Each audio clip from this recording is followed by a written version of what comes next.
Assalamualaikum warahmatullahi wabarakatuh, sahabat ngaji online yang dirahmati oleh Allah Subhanahu wa taala. Selamat datang kembali di channel Ngaji Mas Dayat, tempat belajar ngaji tartil dan tajwid dasar khusus untuk kamu yang ingin memperbaiki bacaan Al-Qur'an dari awal. Insya Allah stay tune terus di channel Ngaji Mas Dayat. Insya Allah kita akan belajar bareng-bareng secara pelan-pelan namun pasti, teman-teman. Di video kali ini kita akan bersama membahas bacaan huruf yang cukup unik, yaitu di surat Shad ayat yang ke-39. Ini mohon maaf teman-teman ya, ini kebalik ya, karena ini sudah nggak muat ya, mohon maaf, ini kebalik, ini tanda panahnya harusnya ke bawah, tapi ya mohon maaf ya, makanya saya mohon maafkan ini. Ya, yang dilihat teman-teman, kita akan belajar ini tentang bacaan ro di ayat yang ke-39 surat Shad ya. Di sini tentang bacaan ro. Jadi kita baca dulu. Bismillahirrahmanirrahim.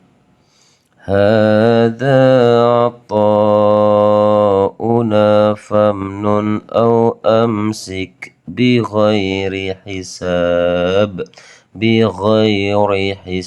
kalau teman-teman baca ini kok tebel huruf ro ini nih yang di ayat 39, itu cara baca yang salah teman-teman ya, nggak boleh dibaca tebal. Kenapa? Ya, kita akan membahas bersama tentang tema kali ini, yaitu tentang ro ya. Ro ketika kok berharokatnya kasroh seperti ini, dimanapun letaknya, mau di awal, mau di tengah, atau di akhir kalimat, pada fi'il maupun pada isim, itu dibaca tipis teman-teman ya, dibacanya tipis. Bi ghairi. Jadi kalau kita baca tipis berarti gigi kita harus memeringiskan gitu ya. Bi ghairi hisab. Jadi kalau teman-teman baca bi ghairi itu cara baca yang salah. Jadi kalau kita baca yang benar ini, Bismillahirrahmanirrahim.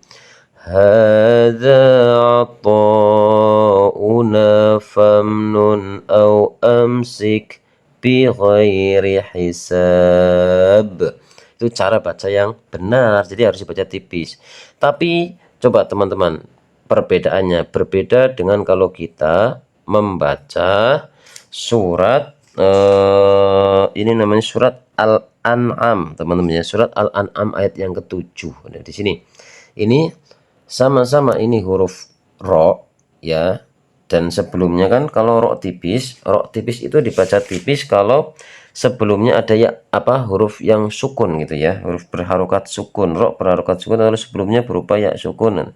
Jadi kalau di sini perhatikan teman ya, ini ro ini sama sebelumnya kan harusnya ini bacanya tipis, tapi ini harus dibaca tebal teman-temannya. Kenapa ro di sini harus dibaca tebal?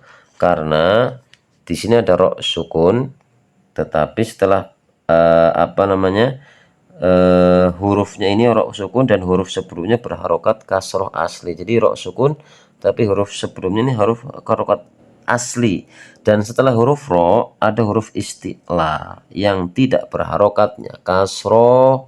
Ini tidak berharokat kasroh, makanya ini harus dibaca tebal. Isti'la itu kan hurufnya ada 6 teman ya, khusodoh tinqid gitu ya. Jadi kalau kita baca ini nggak boleh teman-teman ini baca ini tipis, nggak boleh. Jadi kalau teman-teman baca walau nazzalna 'alaika kitaban fi qirtasin falamasuhu bi aidihim, itu cara baca yang salah teman-teman ya.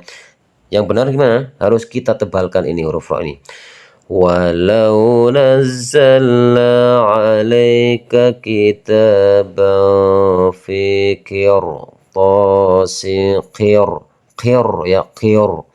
qirtasin falamasuhu bi aidihim. Jadi itu teman-teman ya, cara baca ro tebal dan ro tipis ya.